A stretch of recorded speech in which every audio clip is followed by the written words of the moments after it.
friendly neighborhood PhD, and you're listening to the Tide Pod.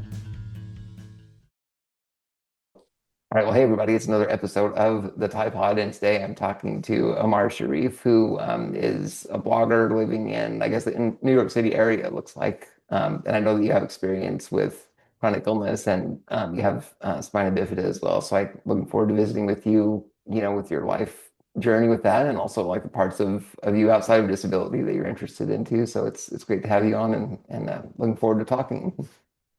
Thank you so much for having me. Yeah, definitely. I like to start off with a little bit of an icebreaker, and I do I try to get people this question early on because it's turned into a bit of a challenging question. But is there sort of a current song maybe that resonates with you in your life, or is there one even that has been with you a long time that you sort of relate to with your experience with things?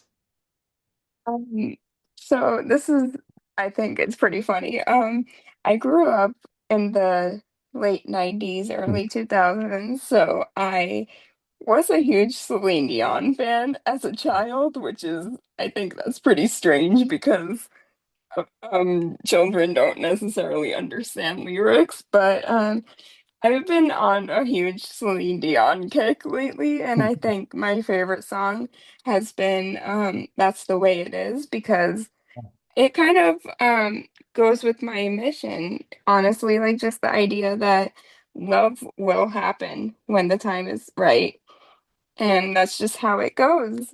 Yeah, yeah, I totally feel that, and that's really interesting you say that because I was the same. I remember seeing like some of the live concerts on TV too that she was doing then, and like I don't know if you remember, she sort of did like a semi-retirement or took a step back for a while. It seemed like with new music, and so I remember at the time when I was younger, I was thinking that's kind of disappointing because I didn't know if there'd be music again. So that's interesting you picked her because I remember following her in that time frame. Uh-huh. Yeah, that's very cool.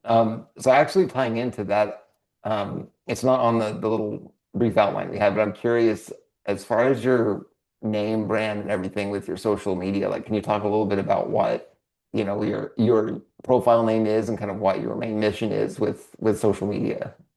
Yeah, so in 2022 I created a website and Instagram called Sexy Disabled Folks. And the title is meant to be like a catchy title to grab a person's attention. But in reality, like the topic is pretty serious. It's just the idea that disabled people are oftentimes unfortunately seen as non-sexual beings. And as a result, it's led to the lack of resources and services needed for the maintenance of our health and Mhm. our well-being. Yeah, that makes total sense. And unfortunately, that's one of the big areas of stigma, I think, that the disability community definitely faces. And it seems like it's correlated to the amount of disability that a lot of us have too, at least in my experience. But is that kind of how you've seen it? Like the more severe the disability is, maybe like the worse that treatment is, and I guess the lesser education maybe that's available. Absolutely, yeah.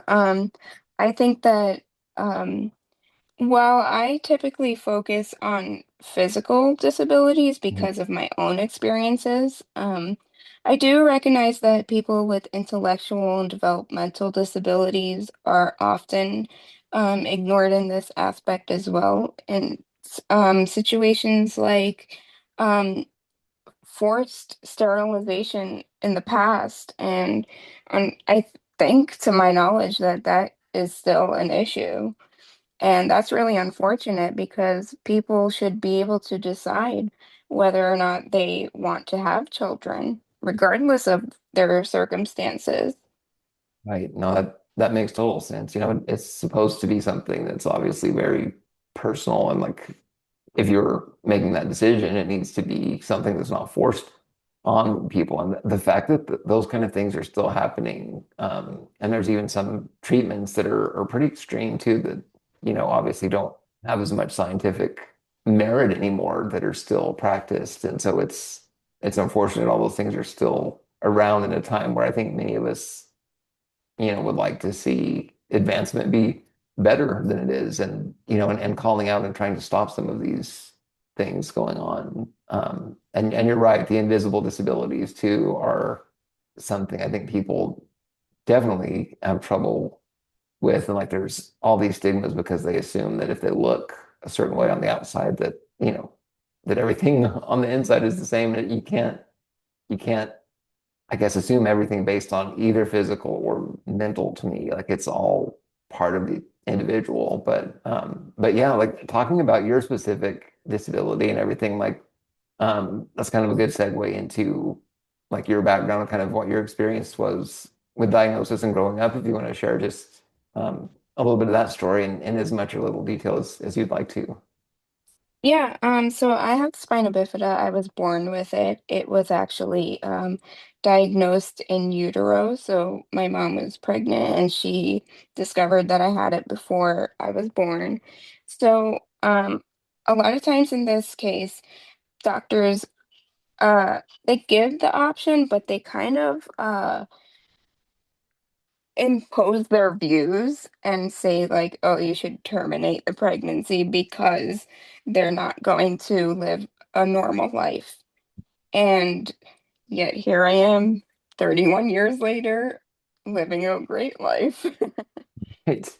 Right. And I Yeah, mean, like my definition and idea of normal, to me anymore, like that shouldn't even be, grouped to one group or another. Like to me, like normal is you're normal, basically. Like each of us has our own, I guess, way of that. And that's one of those things people are like the masses kind of latch on to that term, I think, and it's way abused, in my opinion.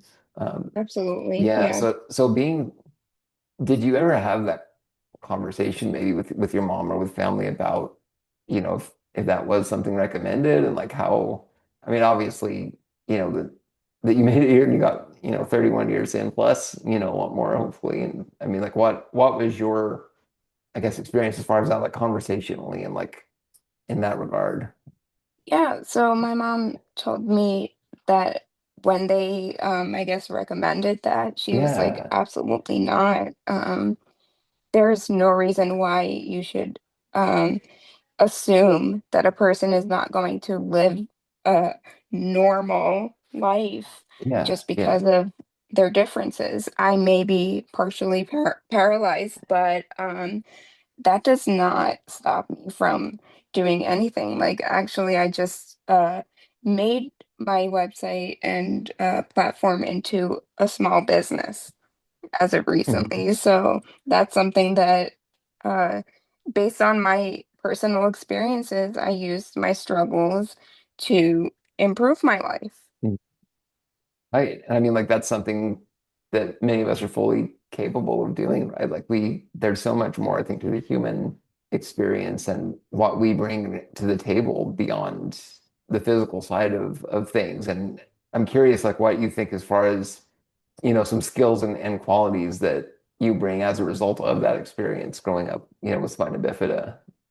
Yeah, so I always say that I have noticed, at least within myself and the people in my life with disabilities, it definitely teaches you patience and empathy. And those are two very important things to have in your life, uh, disabled or not, because things do not always go according to plan. And that is especially true in the disability life. And you kind of just need to be patient about things, and things will work out the way they are meant to. Mhm. And in terms of empathy, based on our experiences, I mean, I don't want to speak for you, but I Right. think that you can resonate with this where um, you learn to respect others and understand that different does not mean um, less than. Mhm. No, I totally agree with that. And honestly, those two qualities are ones I think more people would benefit from with more empathy and patience. So, like that to me is also something that many of us are able to spread, I think, to people around us. And hopefully some of them are maybe more developed in those two areas in a way they wouldn't be otherwise. So that seems to be a big part of what we bring to, in my opinion. Yeah, Yeah. absolutely. So with the website and with you developing your presence on social media, are those things that you kind of always thought you might want to do, or was it, how did you sort of come to that place, where you have that platform now? Yeah, so I always knew that I wanted to be an advocate to some Yeah. extent. I just never knew what I would specifically talk about that Mhm. isn't already talked about. And in 2022, when I created this website, I was actually in my master's in social work Mhm. program, and my my professor at the time told us create some sort of project based on something that interests you. Mhm. And that could be a website, a book, anything, something creative.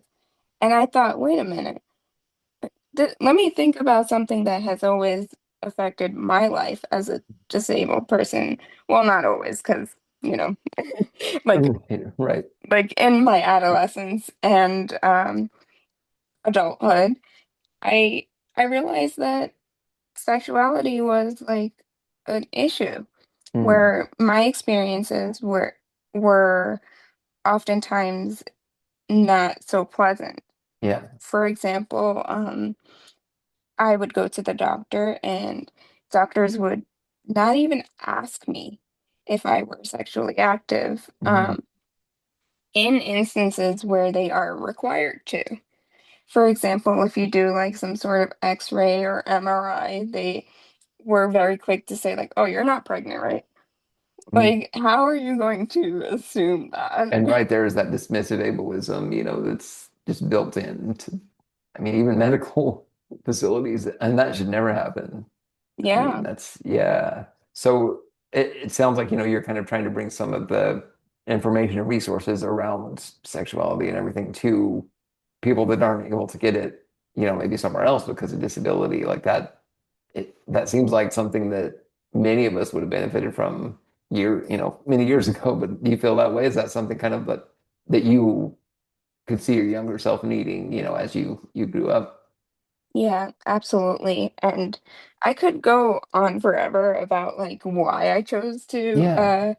create this platform. Uh, I have been through many experiences like I would say like at the doctor where I was not treated adequately because of my differences mhm, and um like they were not equipped to helping me up on the table, for mhm, example, or examining me as a woman in a way that would meet my needs. mhm.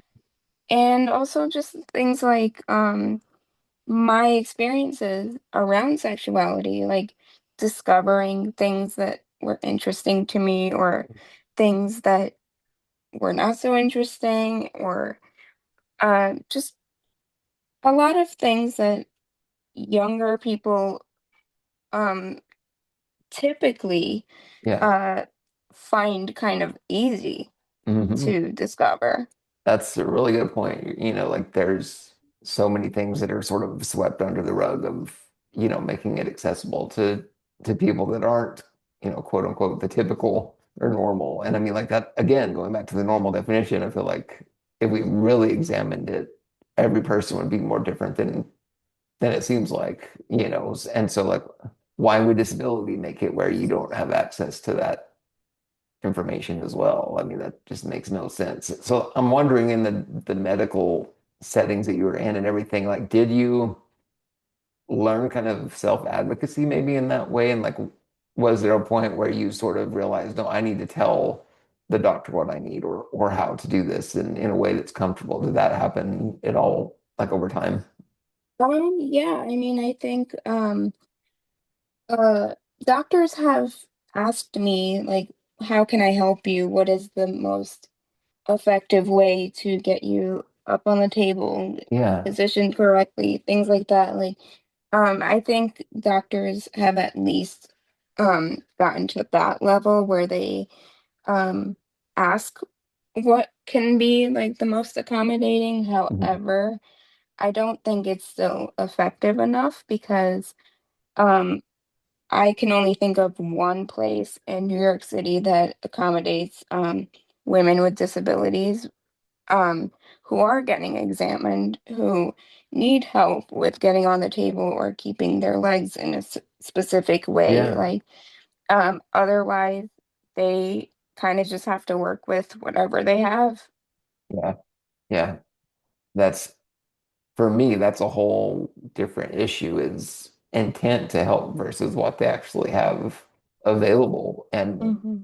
I mean, there's been many cases, but I was in a recent, well, it was about 4 years ago now in a hospital stay, and they don't have Hoyer lifts or anything to help somebody that's in a wheelchair, and it's a matter of just it almost feels like they're just throwing us around, and when you're unconscious, like during surgery or something, like that can lead to severe injury because legs and arms, like our bodies don't always stay in the position that's safe, and so that leads to injury too. So I mean, it's happening from everywhere from like the examining table or office to surgeries. And it's a matter of not having adequate training or tools available to help with that. So I mean, it's such a limiting factor, I think. And it's hard because you're talking about changing the whole medical infrastructure, which, that's really daunting. But I'm curious, as you were getting into social work and everything, like well, what does it look like for you when a patient comes and you work with them and you try to get them improved treatment options or to find even the right doctor? Is that something that you help with, or what does your interaction look like with people that visit with you on that? So um I have a mix of clients. Mhm. Some are disabled, some are not, and I Mhm. do notice a difference where I can easily access information for a non-disabled person regarding things like medical or like sexual health. Yeah. Um, Whereas it's much more difficult for a client who is disabled, Yeah. no matter what the type of disability is. It's just naturally that's just going to be very, I guess, a lot of gaps or empty spaces probably that you're trying to fill in, or is the data there at all, or is it not available, or it's just like there's just nothing there really? Like, what does that look like?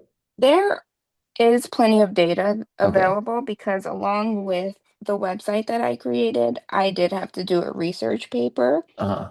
and it is very clear um, that there is a deficit in the resources um, that needs to be available for our population. And now that we have the research and the numbers and Yeah.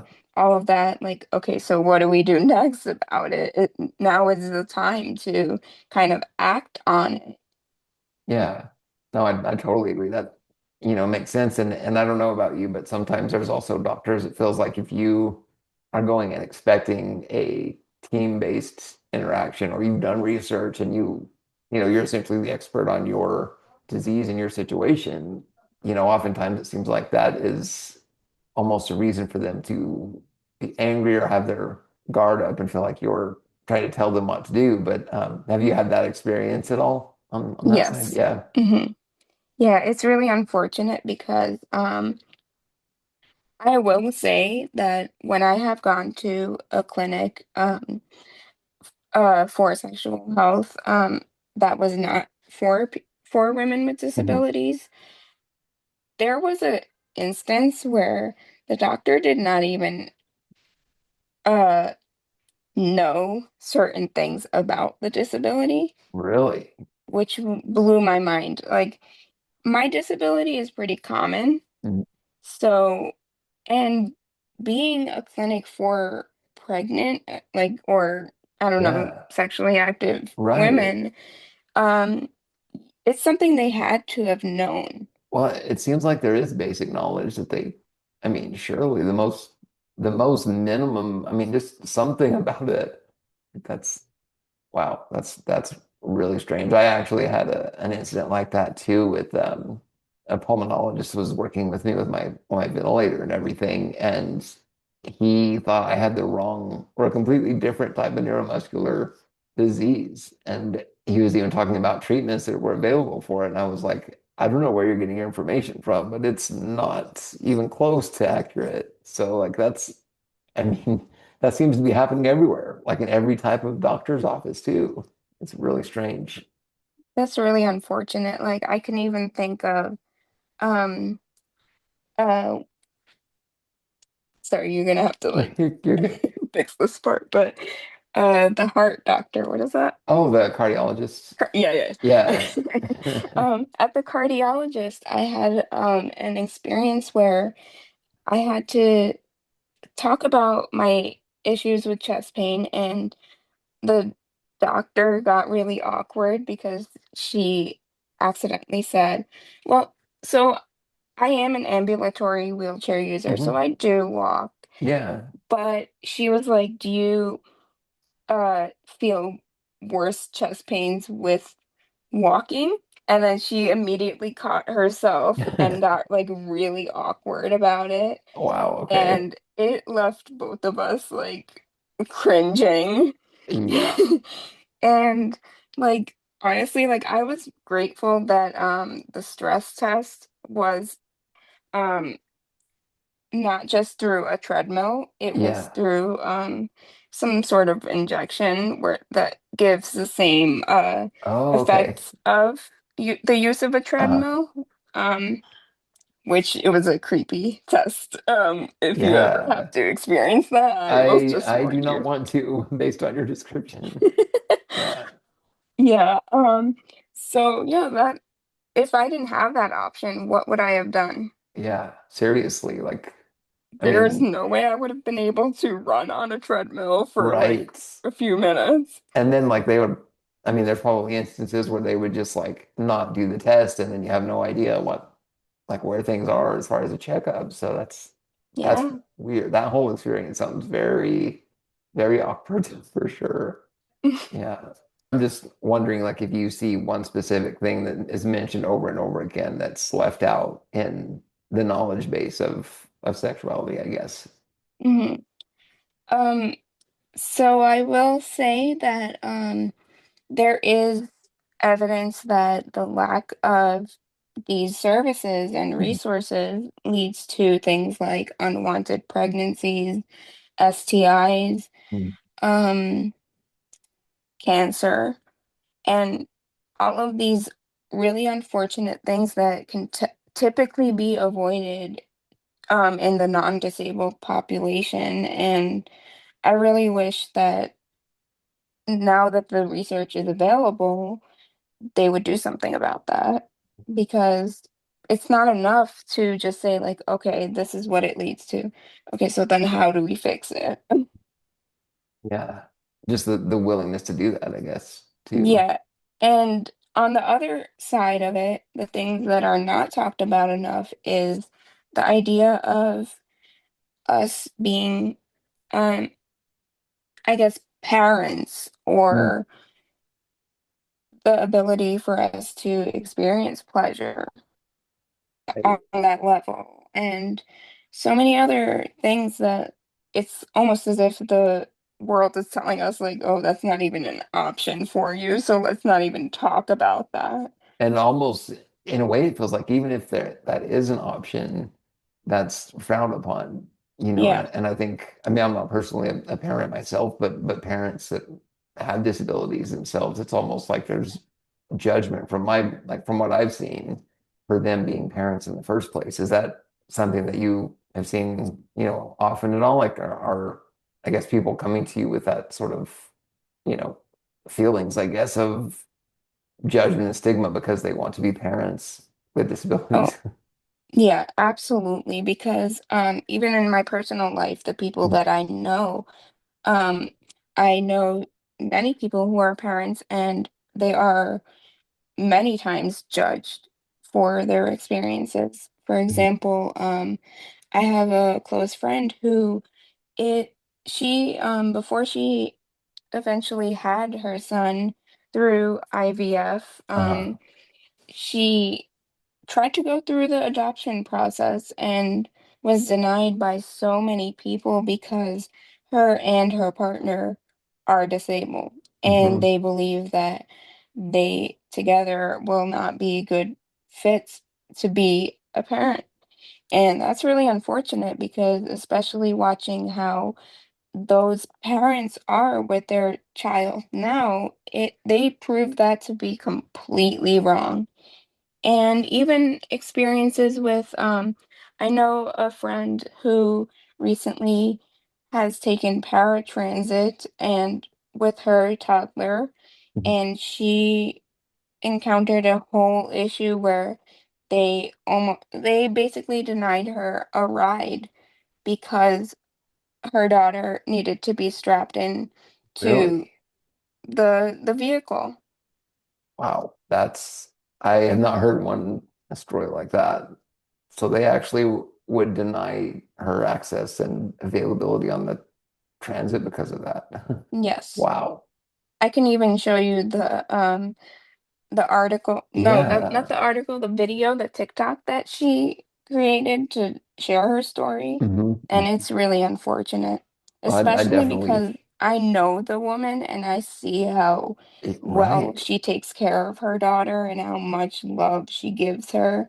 Like, and like just knowing that someone who has their own challenges and is able to uh, balance being a mother and then has to encounter such uh, Right. an unfortunate circumstance. Well, and That's disability is not the only challenge parents overcome with raising kids. I mean, like that's such a, biased view, I think, of that. And I'm really glad you brought up the adoption thing too, because that's something in the past I have like thought about, wondered what it would be like. And I've heard stories of, people with disabilities that have tried to adopt and how hard that is. But being unfamiliar with that, is there details you can share of like why is that? Is it just because like a caseworker determines they're not fit to be parents, or what goes into that decision? yeah. So I think if I'm not mistaken, so this couple they applied for a grant to be able to afford the adoption, Mm. and they were denied because of their circumstances. And based on what I was told, it was because of their disability. And I guess whoever, uh, I guess, decides who deserves the grant is like, I guess they believed that that was not a good idea. And I am 1000% sure without even asking that this Yeah. person was able-bodied and had no clue what living with a disability and desiring Yeah. the role as a parent is like. Right. That's the root of the problem, I Yeah. think, is, there needs to be more representation, I think, of people with disabilities on all these kinds of committees that are deciding these things, because clearly it's, still very, very limited view. I guess it feels sort of archaic, honestly, that those are the people still making all of the decisions for something they, can't really even understand, I don't think. And it even goes back to what you were saying about patience and empathy being something that disability brings to a lot of us. Like those are qualities to me that would lend well to parenting as well. So, in many ways, there seems to be more strengths, I would think, with parents with disabilities, but and not being able to go that route with adoption, that's such a need, I think. I mean, I don't know numbers or anything, but like that seems to be a really good way, I think, for people maybe that can't have kids with disabilities. Like that's a good route. Um, and I didn't even know about the expense thing. So what does that look like? Do you have kind of just an idea of what the price is on that? Because I didn't even know that was a thing with adoption.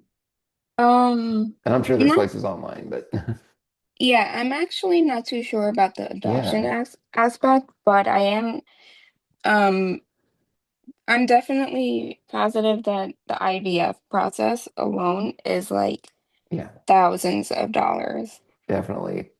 Yeah. And so that's probably, I would imagine, much more limiting than adoption price wise. But yeah, it's just it's so strange to me that that's an issue today. Um, yeah, wow, that's there's so many things going on there. How do you?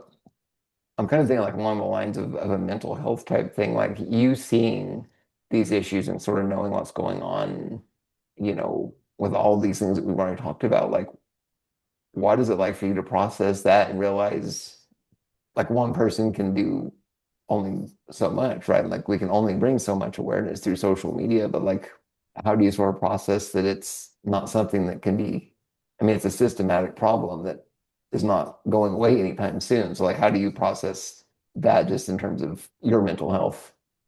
Yeah, I mean, I look at people who, like, aside from myself, who have been impacted by this issue, and I realize that, like, after a while, you start to wonder, like, oh, is this like, does this mean that I'm less than?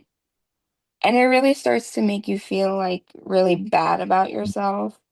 But then, I guess, for my clients and the people in my life, I have to remind them that this is a systemic issue, not a personal issue. Um, Disability awareness and acceptance needs to be um, improved upon rather than us trying so hard to show the world that we need to be accepted for who we are. Because there's such a focus on eliminating disability through eugenics, even until today, Yep, that people don't realize that a lot of us don't want to be erased. right, Most of us, if anything, like we have developed a community, we share experiences, we meet people that we would not have connected with otherwise. So that's like a whole topic in and of itself. right. No, it really is, and it's just striking that it still happens as much as it does, I think. Yeah, I was going to ask you something else. I can't remember what it was on that topic. It'll I probably come back. think based on what I remember from the list, Yeah, you talked about like my journey to self-acceptance. yeah, Is that? exactly. Yeah, so Hmm. we can definitely talk a little bit about that. Like, what does that look like for you growing up? Hmm. Yeah, so I will say that even until today, I struggle with self-esteem and like self-acceptance to some extent. Right, However, I think that learning to embrace my I guess desires and like my needs and recognizing that they are just as important as anyone else's, right. that kind of helps. I think like society oftentimes tells us like, oh, we don't matter, like indirectly, like of Well, I course was they're going to not. say, like, even indirectly, like, yeah, that's a good point. Yeah, yeah, like they may not say like directly like, oh, you don't matter, but like through their actions they will make It's us feel clear, that we don't. Yeah, exactly. So I try to remind myself and my followers that we absolutely do matter. And that is why I continue to do what I do. and in some ways, it's sort of a double-edged sword, but it's like it's good to not be going through it alone, but at the same time, you're realizing how many people there are that are dealing with it. And so I mean, that's sad in itself. And in my opinion, self-acceptance is something that it's not like a box you can check. And you're like, at age 25, I accepted what I was going through with Mhm. my diagnosis and everything. And, like for me, even it's sometimes the next day you're right back in sort of that negative mindset. So because of that, it's easy to compare, it's easy to internalize these things as something personal, like you were mentioning earlier. And I mean, it's really more of a day-to-day just thing to deal with, in my opinion. But is that sort of what you've felt on your side? Yeah, absolutely. I think that like even myself who I share that I deal with anxiety and depression, Hmm. which is pretty common with disability. And a lot of times that kind of impacts the way I feel about myself on a day-to-day basis. And I think that it's sometimes difficult to not let the views of others impact the way you see yourself. However, it's not impossible. Right? Is there a way or just like some tools that you use consistently or that maybe people that meet with you use? Like what are some things that work for you on that side? Yeah, I mean, I think that putting myself out there, like I have always been introverted. Hmm. I consider myself to be socially awkward. I feel that too a lot. But when you kind of think about your purpose and your mission in what you're trying to uh, get out there, it Hmm. kind of helps you to get out of your shell and to put all of that aside and Yeah. recognize that you have um, you have a lot to share in this Mhm. world that is very important. Mhm. I'm curious, like what are some of the ways that you've sort of gotten out of your shell? Like, are there certain things you've done or certain people you socialize with, or like what has that been like for you to navigate? Are there specific things you've done that help, I guess, make it more comfortable for you to sort of get out there? Yeah, I will say that doing interviews, Yeah. like if you were to see my interviews from like 3 years ago, you Hmm. would see a huge difference Yeah. in like how I just present myself. Yeah. Because with experience, you just improve on these things. And also just like I have made bold moves and like reaching out to uh more well-known Yeah. people in the disability community, Mm-hmm. and I have gotten pretty good responses, and I Yeah. realized like, wow, I have the ability to do To that. reach some of these people. Are there any examples that you can share on that or feel comfortable sharing? Yeah, like Andrew Gurza. Oh yeah, yeah, Yeah, he's very big on talking about how disabled absolutely. people are hot. We're just like everyone else. Right. And he's And not bashful about showing it either. That's for sure. yes, Yeah. and I have like a huge respect for that, and Yeah. I'm very glad that I was able to connect with him and uh do an interview with him as well. I had him on an episode two of the podcast and then did one on his a few years ago. And it's definitely, like while I'm still not anywhere near that open or comfortable, I guess, so to speak. It's, that makes a difference, I think, to see, other people with disabilities kind of on the front lines of being more open about who they are, for sure. Yeah. Yeah. Yeah. So that's really cool that you visited with him too. Um, Mhm. well, do you feel like that's kind of helped you sort of, not maybe not be alone and realize that, you can be a little more expressive with things too? Yeah, Yeah. definitely.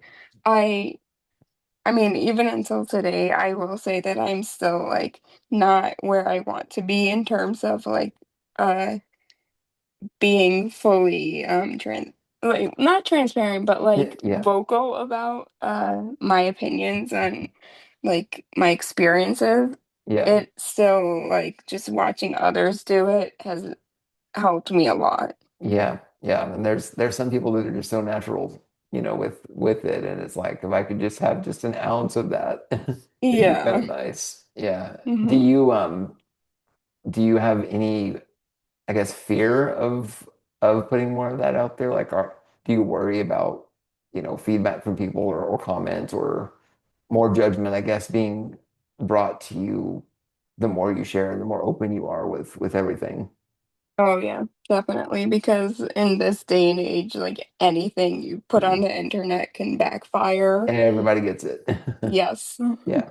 So I'm like unfortunately anticipating the day where that happens, Yeah. but for the most part, as of right now, I'm in the clear. Yeah, so nothing's happened recently then.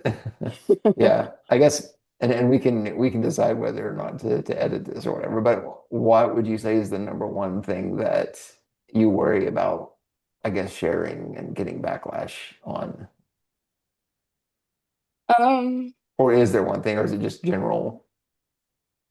yeah, I mean, I think like my experiences uh with different people Mm. like and things uh, Is and what about like finding, I mean, obviously like there's a whole thing of apps and how do you find people that are, ones that you would be interested in dating, or if you want something more casual, where do you go to get that in a safer way? Like, what's your experience there? Because I know for a lot of us it's super frustrating to go through all of those things. yeah. Um I will say that I have mostly had negative experiences with things like Tinder and Yeah. what are the others? It doesn't even seem to make a difference on which Yeah, one you choose. exactly. They're all the same.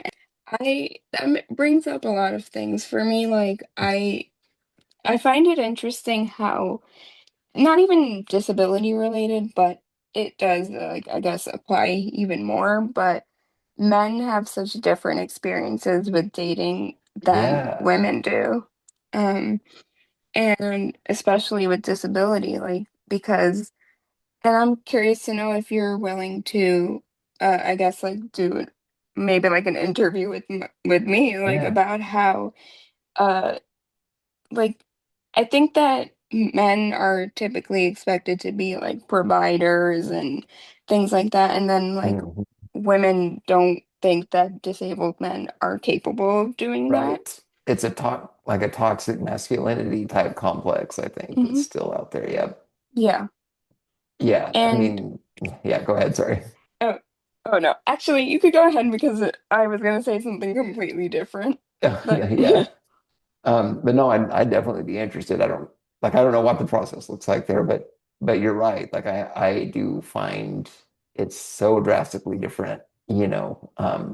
And for me, like as a man on my side, like I have no answers. Like I have not, I mean, again, not enough experience to even know where to go. And it's like, despite being confident, like in every other area of my life, like I still go back to like foundational, like teenage experiences or whatever, and it's, I almost wonder if it's sort of some level of trauma or low level trauma that just follows you. I don't know. It's beyond my area of knowledge, but there's clearly these limitations to dating and relationships and finding partners that, obviously disability impacts that a lot. So, hmm but no, like I'm very interested in, your thoughts on that and like, obviously like I think you have advice to give on your experience, like your side, on like to people that need it maybe. So yeah, I'd be interested for sure.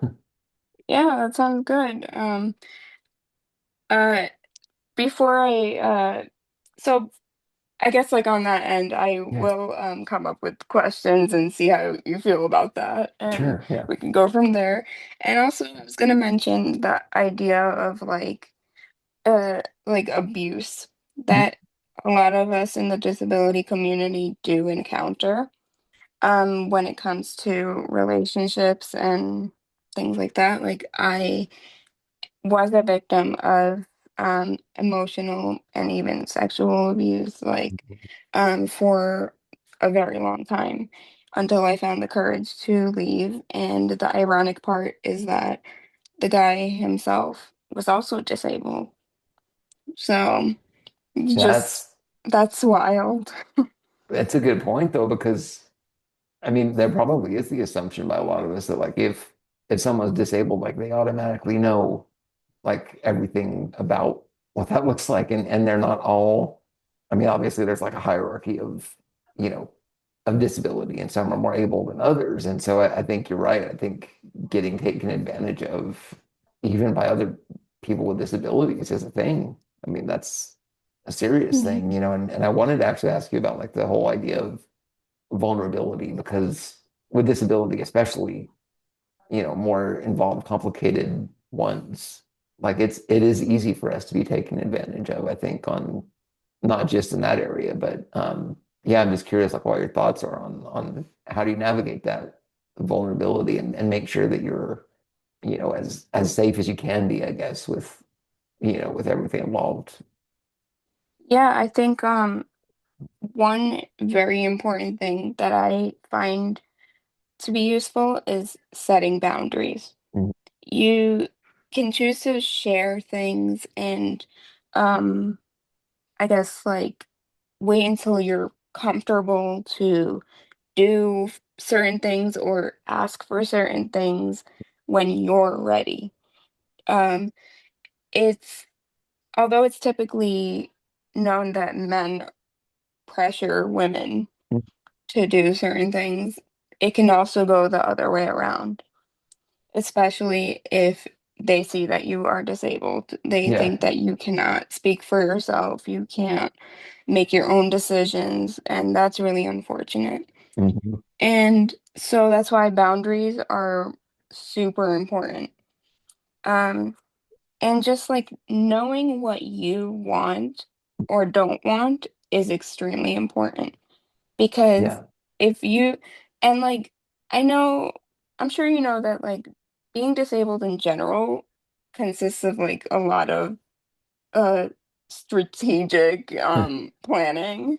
Yep. So it also is relevant to this because you kind of have to anticipate all sorts of things and know how to respond to each of those things. hmm So I mean, nobody ever really thinks that things like abuse is going to happen to Yeah. them. But I mean, I can't really go back in time, but had I known that that would have been a thing, Yeah. I would have understood it better and chosen to leave sooner. And that's the thing too, I was going to mention is, do you feel like people with disabilities are oftentimes almost in a desperation state where they maybe put blinders or justify boundaries being crossed they're not comfortable with because they want to experience these things? Like what are your thoughts on that side of it? Yeah, I mean, I do believe that that is a thing because we are so like we have it so ingrained in our mind that nobody's ever going to Yeah. pick us as partners. hmm So, oh, that creates a risk for like just settling for less. Yeah. And it's really unfortunate, but I can say from experience that I have chosen to do that. Yeah. Yeah. And how like how do you overcome or what do you I guess emphasize to overcoming that? Because it's like self-acceptance to me. It's one of those things that just kind of keeps smoldering there, like regardless of what you do. Yeah, I mean, I think that when you figure out who you are Mm. and like what you want out of life, Yeah. you learn to not settle. It's still like a possibility, however, it's far less likely Yeah. because if you know what you want and you see you're not getting it, why stick with it? Right. Right. Because, and I think like I always say to people, and I also use it as a reminder for myself that there is someone for everyone. If you search hard enough, you put in the work, you will find Yeah. it. Yeah. And that's, I mean, obviously that sometimes leads to hard questions and hard decisions, you know, that you have to make for you. But I mean, it's important to realize that if it's not working, it's better to be, you know, single and looking than to be in an abusive situation too. So, I mean, Hmm. that's it's a hard it's a hard area of life, you know, and I don't know about you, but it seems like a lot of people almost just sort of give up or abandon that part of it. And it almost leaves like a kind of a void there if they just choose to try to ignore or leave it and not Hmm. pursue, something that they want on that. Like what is your suggestion on, trying to sort of find if it's something that you're passionate about or that's a desire that you have, like, how do you go about getting it, without getting depressed, I guess, or something similar. Yeah, I mean, I think like consistency is key Yeah. and recognizing that this is something that anybody can encounter. Hmm. Not everyone finds their true love like on the Yeah. first try. Like it's very rare these days to Yeah. immediately find that person. Oh yeah. Yeah. And I think that just reminding yourself to never lose yourself Mm. in the process, that's so important because Yeah. it's very easy to get lost in the idea of like, oh, I need to find somebody by this age, by this time Yeah, frame, there's by like there's so like the many. what the Western culture like pressure to be, have a family and a job and all this stuff by age 35 and that's the Yeah, dream. Yeah. yeah. Yeah. And just being patient, as I mentioned Yeah. like earlier, the importance of being patient, that applies to relationships as well. Yeah. Like you have to keep trying. Hmm. Just like it's okay to give up after a certain time. However, like you have to know when is Yeah. the appropriate time to give Or up. maybe it's taking a break or giving up just for a short term Yeah. for like, avoiding the whole burnout thing. But Mm-hmm. yeah, I feel like this side of the conversation could be a like another episode too. But Yeah. do you think, I guess that the apps and social media and all those things, do you think that it's actually made it better for people with disabilities to date, or has it made it, I mean, are there enough negatives that it's really not even worth pursuing, just in your kind of your view? I think it's made it better Yeah. because it's very challenging for us to leave the house for dates, like whether Yep. it's Raising my the hand here, I can't preparation. lift it, but yeah. Yeah, the preparation for a Yeah. date or like having an aide if Mm. necessary to accompany us, which makes it pretty It awkward. does. Yeah. Yeah, and like just so many things go into Mm. uh finding a person. So having it so accessible through Yeah. the internet is like it makes it easier. Yeah, and it gives That you more autonomy over, you know, over that. Like it to me, it gives you independence that you wouldn't have otherwise with at least with a more severe disability like mine, like it's you can express yourself maybe more quickly and easily that way. hmm like yeah, I agree with that because uh I will say that although yes, it does come with its challenges where people are very comfortable online to say whatever they want. Yeah. Yep. um it's crazy how comfortable people can be. It's true. Um, uh, however, thank goodness for the block button and also That's the the title of the episode, I think. Because I feel you there. yes, Yeah. Yeah. yeah.